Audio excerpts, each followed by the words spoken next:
My name is Nick Brand. I'm the Director of Corporate Programs at the Chicago Council on Global Affairs, and thank you all for joining us this evening. I'd like to take this opportunity to welcome George Friedman to the Chicago Council. I believe it's his first time here, so thank you so much for being with us. No place is really Pacific for very long. I mean, neither the United States, we have constant wars, okay? Europe will, I suspect, not return to the 31 years, but it will return to humanity. They will have their wars, they will have their peace, they will live their lives. It will not be 100 million dead, but the idea of the European exceptionalism, I think, is the one suffering the first death. There will be conflict. There was conflict in Yugoslavia, and there's certainly conflict now in Ukraine. As to the relationship to the United States, we no longer have a relationship with Europe. We have a relationship with Romania, we have a relationship with France. There is no Europe to have a relationship with. Yes, the gentleman in the fourth row over here. Excuse me. By the way, I'm a subscriber. Is Islamic extremism really the major threat to the United States, and will it die on its own, or will it keep growing? It is a problem to the United States. It is not an existential threat. It has to be dealt with, but it has to be dealt with proportionately. We have other foreign policy interests.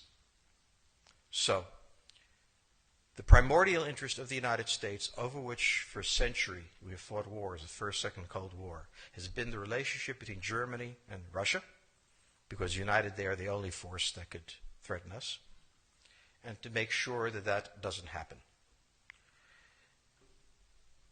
If you're a Ukrainian, is essentially reach out to the only country that will help you, which is the United States.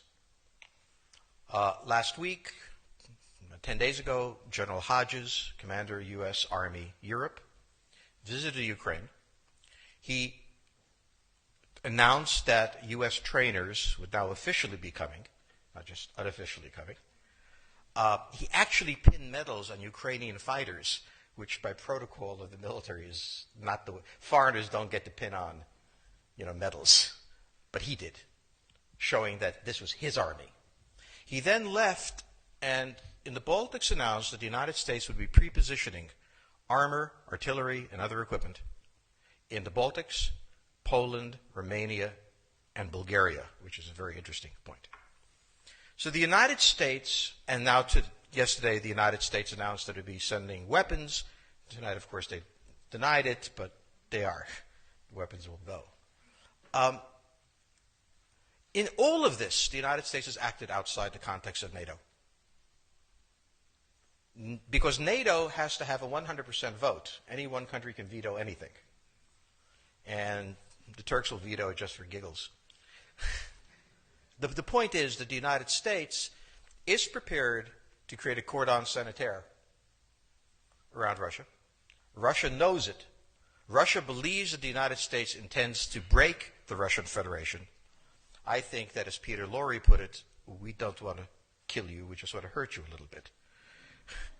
Either way, we are back in the old game. And if you go ask a Pole or a Hungarian or a Romanian, they live in a totally different universe from a German. And they live in a totally different universe from a Spaniard. So there is no commonality in Europe. But if I were a Ukrainian, I would do exactly what they're doing. Try to draw the Americans in. All right, next question, please. The United States has a fundamental interest. It controls all the oceans of the world. No power has ever done that. Because of that, we get to invade people and they don't get to invade us. It's a very nice thing.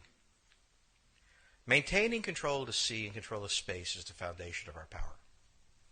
The best way to defeat an enemy fleet is to not let it be built.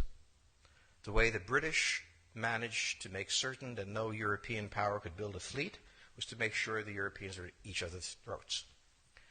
The policy that I would recommend is the one that Ronald Reagan adopted toward Iran and Iraq.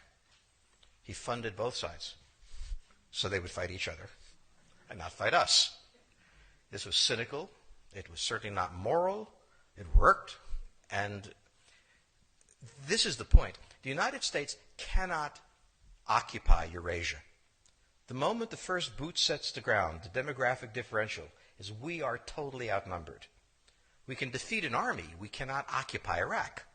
The idea that 130,000 men would occupy a country of 25 million, well, the ratio in New York of cops to citizens was greater than we had deployed in Iraq.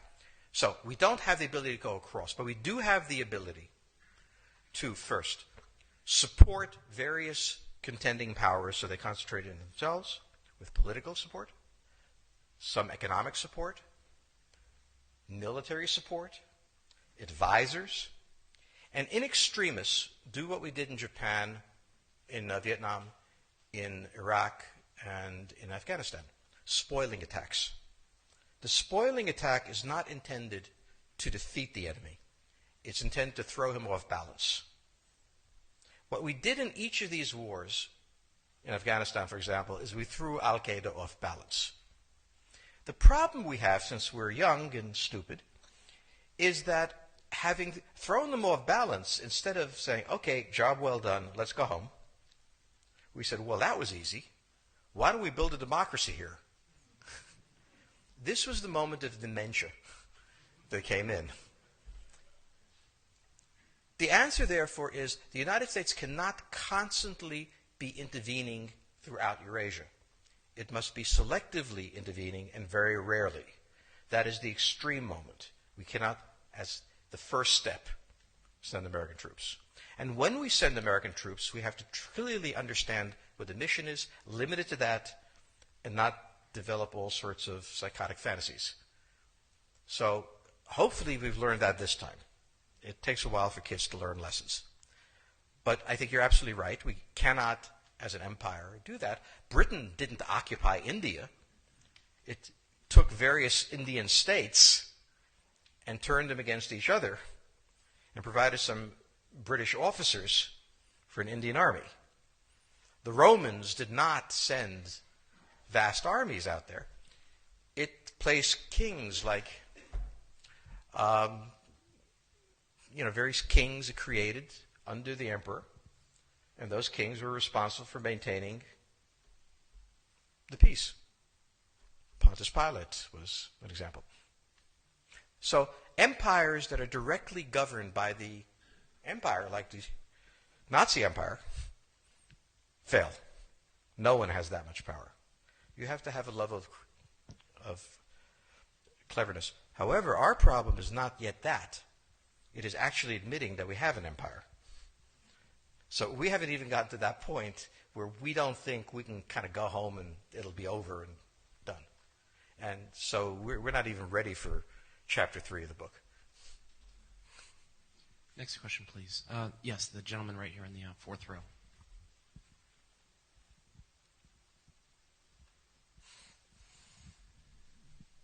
So I infer from your comments that the euro as the currency will not survive. The question on the table for the Russians is, will they retain a buffer zone that's at least neutral? Or will the West penetrate so far into Ukraine that they're 70 miles away from Stalingrad and 300 miles away from Moscow? For Russia, the status of Ukraine is an existential threat. And the Russians cannot let go. For the United States, in the event that Russia holds onto the Ukraine, where will it stop?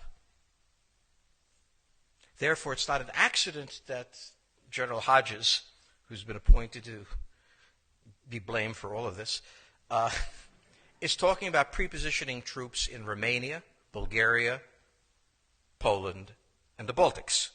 This is the intermarium, from the Black Sea to the Baltic, that Pilsudski dreamt of. This is the solution for the United States.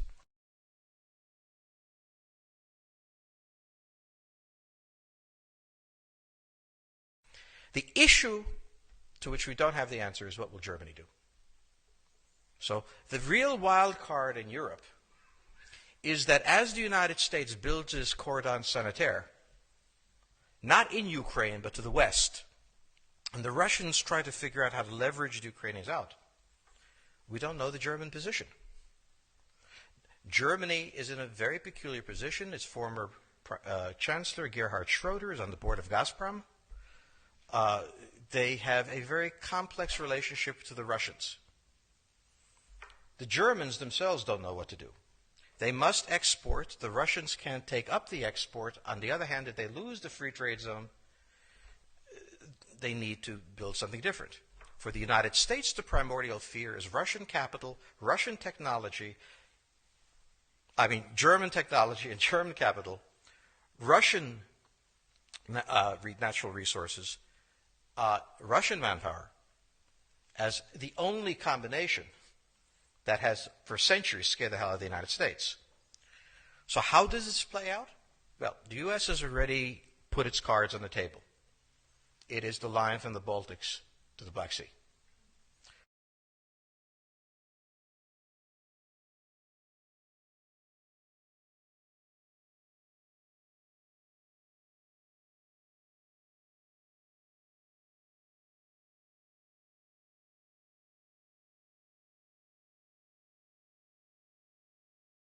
For the Russians, their cards have always been on the table. They must have at least a neutral Ukraine, not a pro-Western Ukraine. Belarus is another question. Now, whoever can tell me what the Germans are going to do is going to tell me about the next 20 years of history. But unfortunately, the Germans haven't made up their mind. And this is the problem of Germany always. Enormously economically powerful, geopolitically very fragile, and never quite knowing how to reconcile the two. Ever since 1871, this has been the German question, the question of Europe. Think about the German question, because now it's coming up again. That's the next question that we have to address. And we don't know how to address it. We don't know what they're going to do. And unfortunately, that's all we have time for this evening.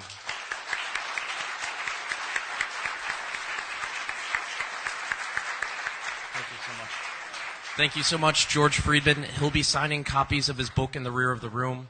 Thank you as well to the Chicago Club for co-sponsoring this evening. Good night.